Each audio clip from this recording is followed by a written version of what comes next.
మరోవైపు సిద్దిపేట సిపి రష్మి పెరుమాల్ సైతం సంఘటనా స్థలాన్ని పరిశీలించారు. ఈ సందర్భంగా ఆమె మాట్లాడుతూ దుబ్బాక పోలీస్ స్టేషన్ పరిధిలో నిన్న రాత్రి 2 నుంచి 3 ఇళ్లలో చోరీ జరిగినట్లు తెలిపారు. ఈ 3 ఇళ్లలో చోరీకి పాల్పడింది ఒకే వ్యక్తి అయ్యుండొచ్చని ప్రాథమికంగా భావిస్తున్నామని చెప్పారు. ఇంటి ముందు తలుపుకు ఉన్న తాళాన్ని ఇనుపరాడుతో పగలగొట్టి ఇంట్లోకి ప్రవేశించిన దుండగుడు అనంతరం లాకర్ తాళాలను తీసుకుని లాకర్ను తెరిచి బంగారం నగదు అపహరించినట్లు బాధితులు తెలిపారని వివరించారు. సంఘటనా స్థలానికి క్లూస్ టీం, డాగ్ స్క్వాడ్ను రప్పించి ఆధారాలు సేకరిస్తున్నామని, ప్రత్యేక బృందాలతో దర్యాప్తు కొనసాగుతుందని తెలిపారు.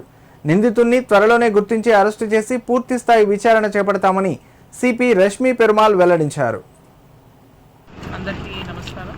ఈరోజు దుబ్బాక పోలీస్ స్టేషన్ ఏరియాలో ఒక గ్రేవ్ హెచ్బి ఆఫెన్స్ క్రైమ్ సీన్ విజిట్ చేస్తానికి వస్తడం జరిగింది. బేసిక్గా నిన్న నైట్ ఇక్కడ ఒక 2-3 హౌసెస్లో సేమ్ సింగిల్ ఒఫెండర్ ఈ ఐరన్ రాడ్స్ ఏది ఉంటాయి, మేము దీనికి డోర్కి గ్రిల్ ఏది ఉంటాయి అవి బెండ్ చేసుకొని హౌస్లో ఎంట్రీ చేసి ఉన్న హౌస్లో ఉన్న గోల్డ్ అవన్నీ టెప్ చేశారని చెప్తున్నారు. సో లోపల ఉన్న కీస్ అన్ని లోపలే దొరికినాయి దొంగకి. సో ఇప్పుడు మా టీమ్స్ అన్ని multiple teams we have deployed to catch and further investigation is going.